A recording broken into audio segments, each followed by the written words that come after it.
Ele nasceu em Goiânia, mas começou a carreira aos 13 anos, quando morava em Belo Horizonte. É compositor, cantor, arranjador, produtor e diretor. Músico reconhecido em todo o país. Apesar desta carreira nacional, nunca perdeu a ligação com o Goiás. E de passagem aqui por Goiânia, aceitou o nosso convite e está aqui no TBC Memória para contar um pouco de sua carreira. Ele é Dimerval Felipe da Silva, ou simplesmente Bororó.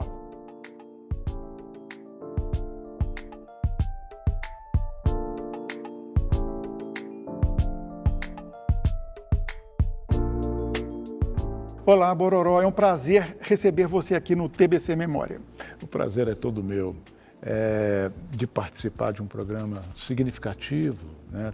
TBC Memória é uma oportunidade que nós artistas temos de mostrar para as pessoas num alcance maior as nossas andanças, as nossas propostas, as nossas preocupações, né, com a cultura.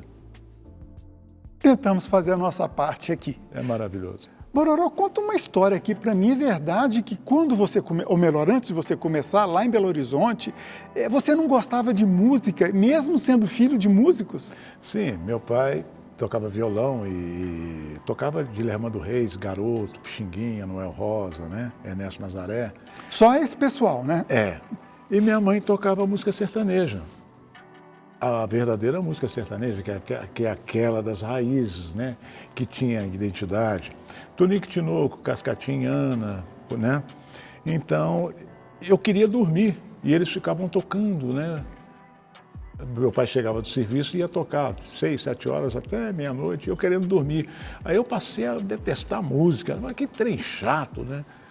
Mas aí, quando eu fiz exatamente 11 anos, eu comecei a prestar atenção no que eles estavam fazendo. E não teve jeito, meu pai saía para trabalhar, ele trancava o estojo, eu ia lá, destrancava e começava a tentar imitá-lo, né, visualmente, o que eu via ali. Tá? E comecei a ficar apaixonado pela música, né? E aí começou, aos 12 anos. Literalmente a herança genética prevaleceu aí, né? Não teve como, né? Pois é, e você estava em Minas ainda, você tocou por lá, conheceu uma galera do clube de esquina, Sim. Como é que foi isso? Bom, eu tocava nos conjuntos de baile, né? Como aquela música do Milton, né? Que a gente tem que ir aonde o povo está. O povo está, né? Na bulé de caminhão, na Kombi, enfim, a gente viajava tocando pelo interior, né? Nos conjuntos de baile. E o Flávio Venturini também tocava num conjunto de baile chamado Os Turbulentos. Antigamente tinha uns nomes assim engraçadíssimos, né? Eu tocava num conjunto chamado de Med, e ele Os Turbulentos. Então ali eu comecei a fazer amizade com o Flavinho e tudo. A primeira vez que eu subi no palco foi no Teatro Marília, que fica no Parque Municipal em Belo Horizonte. Eu tinha exatamente 14 anos, quer dizer, a primeira vez que eu pisei no teatro, né? Foi uma coisa maravilhosa. E aí comecei a conhecer as pessoas, né, do Clube da Esquina, o Tavinho Moura, né, que eu conheci o Tavinho Moura, tudo, pessoa maravilhosa. Bororó, vamos saltar no tempo. Você já está de volta para Goiânia, Sim. Aquela efervescência do final dos anos 70, começo dos anos 80, Sim. A sociedade pedindo democracia, você muita atuação política também, e também Zero Bar, Praça Tamandaré. Como é que foi essa época? Foi uma época de ouro, né? Me emociono muito de falar nessa época, porque grandes amigos, né? César Canedo, né? Que recentemente nos deixou. César Canedo era meu irmão, nós éramos irmãos, né? Tocamos uma vida inteira juntos. E ali o Cezinha, a gente tocava no Sírios, que foi o primeiro lugar. Quer dizer, eu comecei tocando, na verdade, na praça lá do setor universitário. Chafariz. No Chafariz, né? Depois eu fui para o Zero Bar, aliás, para o Sírios, que tinha um jacaré lá na parede. Então lá no Sírios tocava o Fernando Perillo, Cezinha Canedo, eu, Paulinho de Assis, né? Piano. Era um momento muito mágico, né? Muito mágico. O repertório era Jobim, Edu Lobo.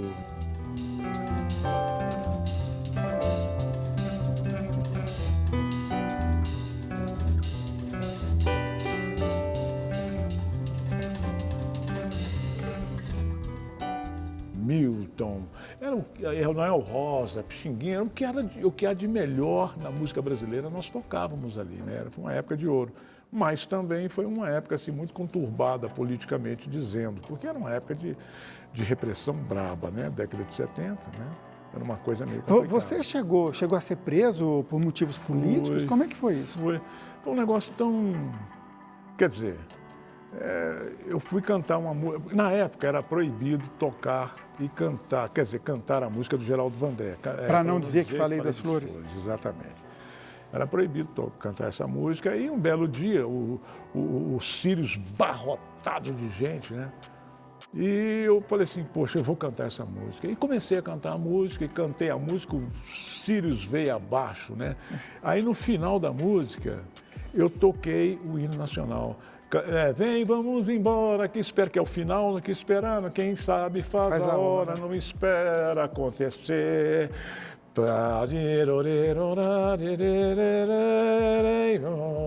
E o trem veio abaixo. Agora quem ficou emocionado fui eu. Era lindo, né? Isso aqui era uma época que era necessário. Sim. Aí eu fui para casa, estava eu lá, 6 horas da manhã, com a minha esposa, e com sogra e 2 filhas. Aí parou um carro preto lá na frente, né? Polícia Federal, né? Aí a Polícia Federal me pegou, me levou. Era no setor universitário, a Polícia Federal. Eu fiquei lá uns dois dias, né? Quem foi lá, dos meus grandes amigos, quem foi lá foi o Itamar Correia, juntamente com o pai dele, porque o pai dele conhecia um general não sei de onde, não sei o quê. Mas se isso não acontece, eu não estaria aqui nesse momento. Foi sério, então, né? Muito sério. Teve umas belas pancadas. Eu falo belas pancadas, mas eu sou muito bem resolvido com isso, né? E a democracia venceu, né? Venceu a democracia e nós estamos num momento crucial. Eu acredito que vamos sair dessa como já saímos de outras. Vamos falar de coisa boa, então. Aí Bororó foi para o Rio de Janeiro. Como é que se deu isso? Sim.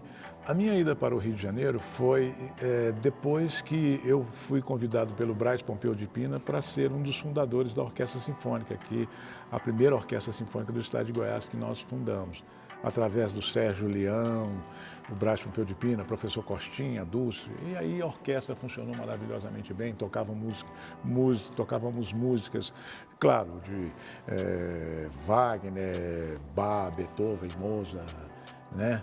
E tocávamos também músicas de compositores brasileiros e de compositores do século passado, de Pirinópolis, que são compositores maravilhosos. Aí, depois disso, me vi preparado para ir ao Rio, porque eu já tinha vivência com a música popular brasileira, né? E aí eu fui viver a experiência da música erudita, então já me vi pronto nesse sentido de obter bastante informação para poder trabalhar com a arte, trabalhar com a música no Rio de Janeiro.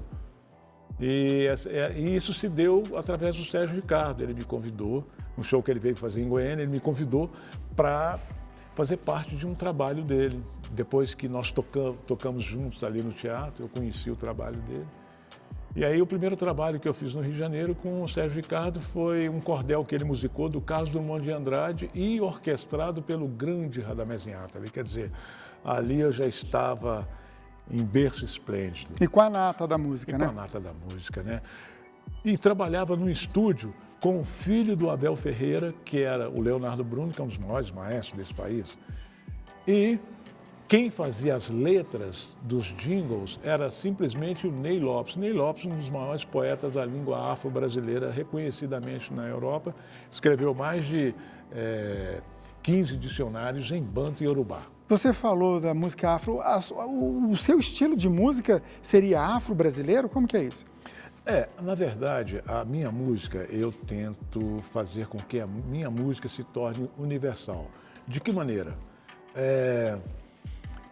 Através das minhas pesquisas, das minhas informações, faz com que eu faça algo que tenha identidade. Por exemplo, eu andei muito pela África, eu viajei o Brasil inteiro, né, tocando com a Beth Carvalho.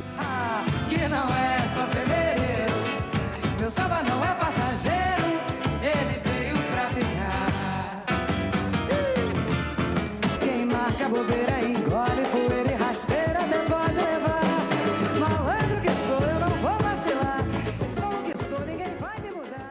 Você viajou com o Darcy Ribeiro e o Sim, Sérgio Picado? sim. Como é que foi isso? Foi um projeto do José Aparecido. José Aparecido, na época, ele era embaixador do Brasil em Lisboa, em Portugal. Então, a convite dele, nós fomos fazer uns shows pela África, né? Angola, Guiné-Bissau, São Tomé, Príncipe, Cabo Verde. Lusofonia, né? Lusofonia, exatamente. O grande projeto do Darcy Ribeiro se chamava Lusofonia, que era a união dos povos de origem, de língua de origem portuguesa e tal. Então fizemos ali shows onde a música interagia com a questão social. Cantávamos, o Darcy falava sobre a questão indígena, sobre as questões quilombolas. Então a gente foi um momento assim muito mágico, né? Muito mágico que fez com que eu enxergasse o Brasil por um outro prisma. Interessante que eu chego na África, quando eu cheguei à África, eu enxergava o Brasil e quando eu chego no Brasil, eu enxergo a África. Entendo. Voltando ao Brasil, olha só, eu vou até ler aqui o tanto de gente famosa, gente do métier que o Bororó tocou. Citou já Bete Carvalho, acompanhou Edu Lobo, Ivan Lins, Dori Caymmi, Gal Costa, participou de discos de Chico, Milton, Zé Cabaleiro, dentre outros. Esqueci de alguém? Esqueci, né? Tem gente demais. Isso eu estou falando só de gente famosa, né, que está aí. É uma coisa assim muito satisfatório, é o sonho, né? Eu tinha esse sonho. Eu ficava em Goiânia, lá na casa do Fernando Pirillo, às vezes, a gente ficava escutando música e a partir do momento que eu colocava o disco ali, por exemplo, do Edu Lobo ou do Milton, eu colocava, na época era vinil, eu ficava ouvindo, eu ficava olhando o disco do Milton ou qualquer um que eu colocasse, ficava olhando, eu fechava os olhos e me imaginava tocando com essas pessoas. Eu sonhava em tocar com essas pessoas. E deu certo. E deu certo, deu certo. Eu trabalhei muito para isso. Eu trabalhei durante anos, eu venho trabalhando desde a idade de 12 anos com a música. Eu tenho plena certeza de que a música, que é um dos segmentos da arte, a educação, vamos dizer, a educação e a cultura é o maior alicerce para o ser humano. Você falou da sua carreira desde os 12 anos. Eu tenho anotados aqui. Você tem uma sala lá na EMAC, que é a Escola de Música da UFG, que leva seu nome. E você também já recebeu uma premiação da ONU, dentre outros prêmios, né? Seu trabalho é reconhecido? Olha, o meu trabalho ele é reconhecido, né? Os amigos têm um carinho muito grande comigo, o meio artístico tem um carinho muito grande comigo, tem aquelas pessoas sensíveis à arte, que gostam da arte, então essas pessoas estão de bem comigo, eu estou de bem com elas. O que importa para mim é mostrar o trabalho. Se as pessoas têm acesso, conseguem ter acesso, a gente luta para que isso aconteça da melhor maneira. Isso é muito gratificante, né? Bororó, parabéns pelo seu trabalho, foi um prazer conversar com você aqui. Muito obrigado mais uma vez. Eu que agradeço. Um beijo para todos, com muito carinho. TBC Memória, ajudando a preservar a história de Goiás. E aí a Graciana, cabocada, Serra da Contenda, mandou a Dedé da Dona Alda levar as mulheres pra banhar nas caldas de água quente e azul e prepara os cantos enquanto o capuço na beira do fogão aguarda a sopa pra comer com